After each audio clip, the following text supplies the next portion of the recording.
Martial Asim Munir से मुलाकात मेरे लिए एजाज की बात है। आसिम मुनीर का शुक्रिया कि वो मजीद जंग की तरफ नहीं गए।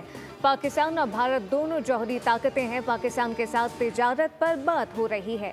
अमरीकी सदर डोनाल्ड ट्रंप की फील्ड मार्शल सैयद आसिम मुनीर के एजाज में दिए गए दोहराने के बाद गुफ्तगू कहा कि पाकिस्तान ईरान को दीगर लोगों के मुकाबले में ज्यादा बेहतर जानता है। पाकिस्तानी सूरत हाल पर खुश नहीं।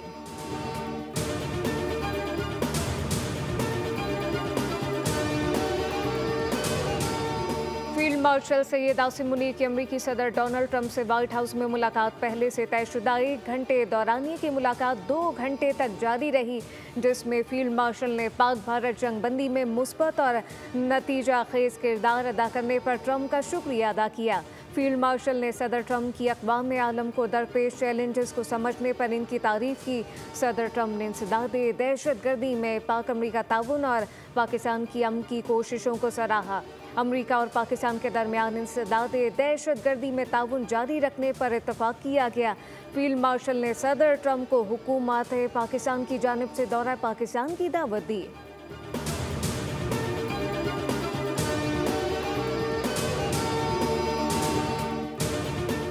इसराइल ईरान का मामला बातचीत से हल करने की कोशिशें जारी। यूरोपीय वज़ीर ख़ारजा के ईरान के साथ जौहरी मामले पर मुज़ाकरात का फैसला। ईरान से जर्मनी, फ्रांस और बरतानिया की बातचीत जुमे को होगी, जिसमें ईरानी वज़ीर ख़ारजा अब्बास अराग़ची शरीक होंगे। मुज़ाकरात जेनेवा में होंगे। अमरीका भी यूरोपीय वज़ीर ख़ारजा के ईरान से मुज़ाकरात पर मुत्तफ़िक हो गया। उधर इसराइल ईरान जंग पर अक़वाम मुत्तहिदा की सलामती कौंसिल का इजलास भी जुमे को तलब। इजलास ईरान की दरख्वास्त पर बुलाया गया। सलामती कौंसिल का इजलास बुलाने की ईरानी दरख्वास्त को पाकिस्तान, चीन और रूस की हिमायत हासिल।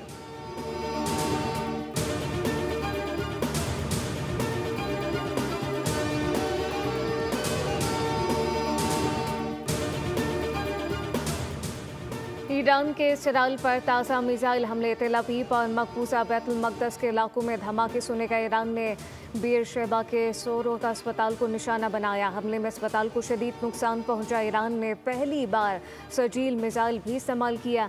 इसराइल की ईरान के शहर अराक में आबादियों को खाली करने की वार्निंग। इसराइली हमलों के बाद तेहरान और अराक में धमाके सुने गए।